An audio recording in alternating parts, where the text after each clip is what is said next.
Assalamualaikum warahmatullahi wabarakatuh. Pada kesempatan kali ini eh, saya akan membahas tentang komunikasi ya, komunikasi atau communication. Pada kesempatan kali ini pula menerangkan sebuah komunikasi yang baik dan benar. Nah, komunikasi itu tidak luput ya dari manusia. Apalagi komunikasi bersama pasangan, bersama orang tua, maupun komunikasi antar sesama komunitas, institusi, maupun di dalam kantor tempat kita bekerja. Komunikasi ini sangat penting ya, dikarenakan komunikasi adalah untuk menunjang jalannya suatu aktivitas ataupun proyek yang akan dilaksanakan itu sangat penting. Nah, komunikasi itu suatu hal yang tidak dapat ya dihindari oleh setiap manusia. Sebagai makhluk sosial, manusia dikodratkan untuk hidup bermasyarakat, berinteraksi dengan manusia lainnya dengan berkomunikasi. Nah, mempelajari komunikasi tersendiri berarti meningkatkan kemampuan berkomunikasi maupun itu menulis, berbicara dan sebagainya. Di samping itu juga berarti menganalisis peristiwa komunikasi sebagai peristiwa sosial. Nah, adapun definisi komunikasi ya, definisi komunikasi berdasarkan Kamus Besar Bahasa Indonesia atau KBBI, yaitu komunikasi adalah pengiriman dan penerimaan pesan atau berita antara dua orang atau lebih sehingga pesan yang dimaksud dapat dipahami atau tersampaikan gitu. Nah, kata komunikasi ini berasal dari bahasa Latin communicatus. Nah, yang artinya berbagai atau menjadi milik bersama, mengacu pada upaya bertujuan untuk mencapai kebersamaan. Nah, adapun beberapa ini menurut ahli komunikasi sendiri itu menurut politik Amerika Serikat sekaligus pencetus teori komunikasi, menurut Harold Laswell, komunikasi adalah suatu proses menjelaskan siapa mengatakan apa dengan saluran apa kepada siapa. Nah, jadi saling berhubungan ya. Sementara itu menurut Webster New Collegiate Dictionary, komunikasi adalah suatu proses pertukaran informasi di antara individu melalui sistem lambang-lambang, tanda-tanda atau tingkah laku. Nah, beberapa ahli lainnya turut berpendapat terkait definisi komunikasi tersendiri. Nah, Bernard Berelson dan Gary Steiner komunikasi itu adalah transmisi informasi, gagasan, emosi, keterampilan dan sebagainya dengan menggunakan simbol-simbol, kata-kata, gambar, figur, grafik dan sebagainya. Tindakan atau proses transmisi itulah yang biasanya disebut komunikasi. Nah, untuk ada lagi ya untuk menurut Theodore Newcomb, setiap tindakan komunikasi dipandang sebagai suatu transmisi informasi terdiri dari rangsangan, diskriminatif, dan sumber kepada penerima.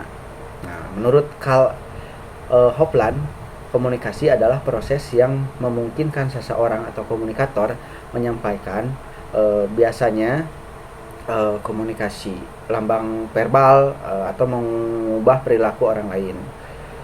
Nah, untuk Gerald Miller, komunikasi terjadi ketika suatu sumber menyampaikan suatu pesan kepada penerima dengan niat yang disadari untuk mempengaruhi perilaku penerima. Menurut Everett M. Roger, komunikasi adalah proses di mana suatu ide dialihkan dari sumber kepada suatu penerima atau lebih, dengan maksud untuk mengubah tingkah laku mereka. Nah, jadi untuk ada satu lagi ya, untuk menurut Raymond S. Ross, komunikasi atau internasional adalah suatu proses menyortir, memilih, dan mengirimkan simbol-simbol sedemikian rupa sehingga membantu pendengar membangkitkan makna atau respon pikiran yang serupa dengan yang dimaksud komunikator. Nah, dengan itu komunikasi dapat diartikan sebagai proses pemindahan pesan ya, sebagai proses pemindahan pesan dari komunikator kepada penerima. Komunikasi secara langsung atau melalui saluran dalam rangka mengubah atau mempengaruhi perilakunya. Komunikasi ini ya istilahnya, kata saya juga, untuk komunikasi itu penting ya. Tapi kadang kita juga harus menyadari jangan gegabah juga komunikasi itu. harus kita pertimbangkan, karena pada zaman sekarang komunikasi itu dapat mempengaruhi psikologi manusia ya, bisa untuk mempengaruhi keburukan, kebaikan. Nah, misalkan dicontoh untuk pencucian otak, itu komunikasi, pasti komunikasi yang baik dapat mempengaruhi sosial kita, lingkungan kita, dengan pembicaraan lah, tutur bahasa, perilaku, maupun dengan simbol-simbol. Istilahnya komunikasi itu penting.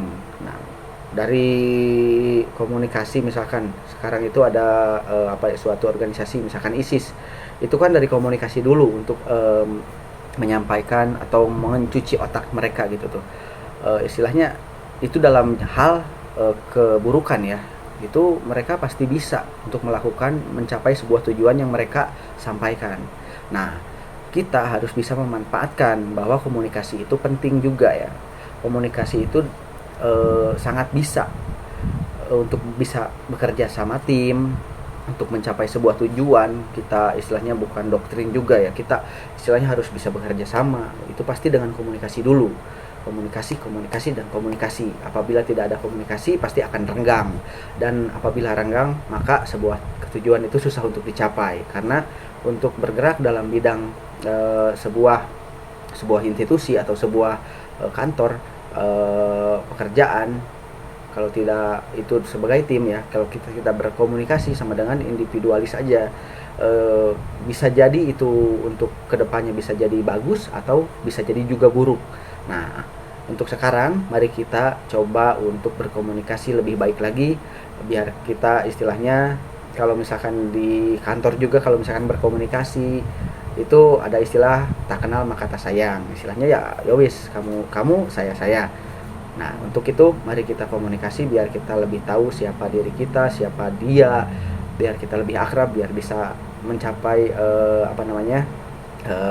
bisa berkeluargaan juga ya, bisa lebih baik lagi. Intinya kalau tim udah baik, kedepannya insya Allah bisa lebih baik juga. Terima kasih, saya Rizky Ginanjar. Assalamualaikum warahmatullahi wabarakatuh.